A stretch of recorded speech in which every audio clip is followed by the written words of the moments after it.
Hoje o nosso grupo irá falar um pouquinho sobre o seno, que é uma função trigonométrica muito importante.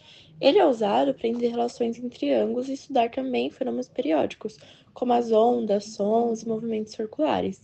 Ele acaba sendo aplicado em diversas áreas também, como a física, engenharia e principalmente na matemática. Em um triângulo retângulo, o seno de um ângulo zero é dado pela razão entre o cateto oposto ao ângulo e a hipotenusa. Essa relação ela é fundamental para resolver problemas em trigonometria, como encontrar medidas de lados ou ângulos desconhecidos. O conceito do seno também é a base para muitas aplicações práticas, como no cálculo de forças, movimentos e ondas.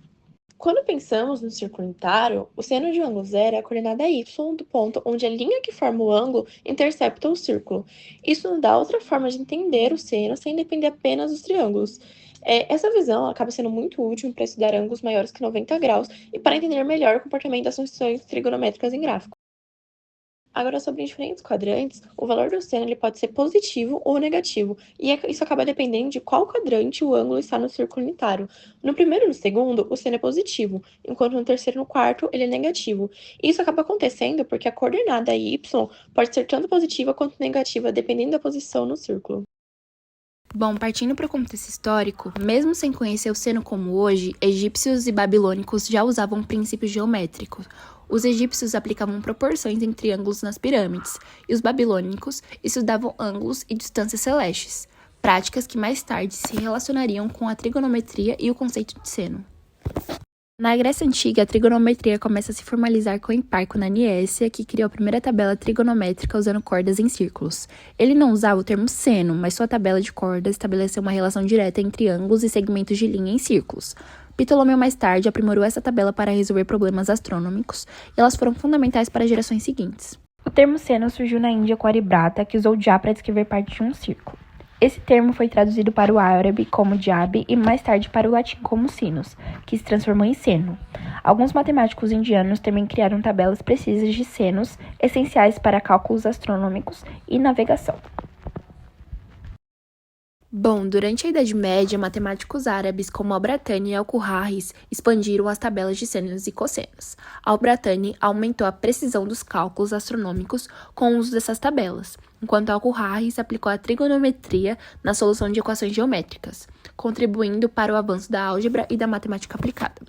Durante o Renascimento, o conhecimento sobre o seno vindo do mundo islâmico chegou à Europa. Matemáticos como Vieta e Regiomontanus refinaram seu uso na astronomia e navegação. Depois, com o surgimento da geometria analítica e do cálculo, funções como o seno foram aplicadas por Newton e Leibniz com o uso de séries infinitas. No século XIX, Jean-Baptiste Fourier revolucionou a matemática usando senos e cossenos para criar a série de Fourier, que decompõe funções periódicas como ondas sonoras e luz.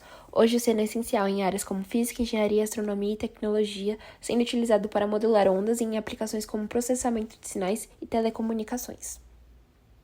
Bom, já na representação gráfica do seno, a gente vai entender como que é o gráfico da função seno e como que ele funciona, porque é uma curva muito importante que aparece muito na matemática e também aparece na física. E a gente vai mostrar algumas coisas sobre esse gráfico. Bom, aqui a gente tem algumas características gerais, né, do gráfico.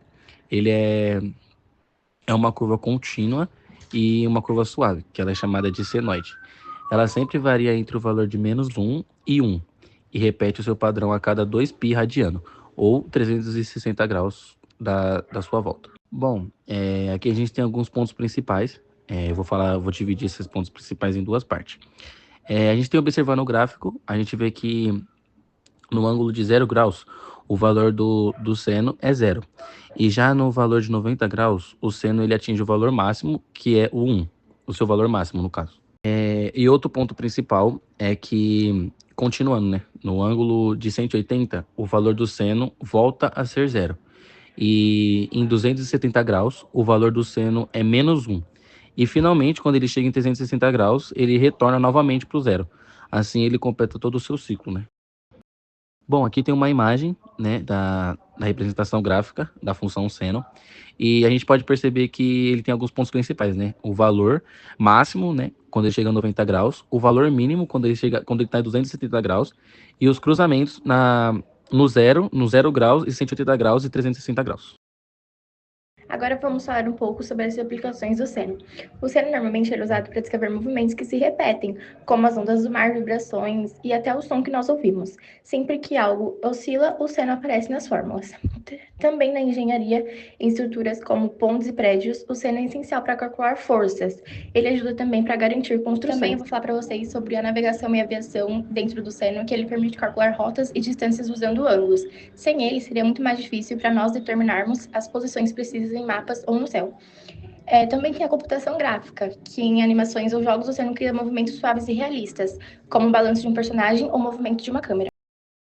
Por último, eu vou falar sobre o som na física, que é uma vibração que se propaga em forma de onda pelo ar ou outro meio.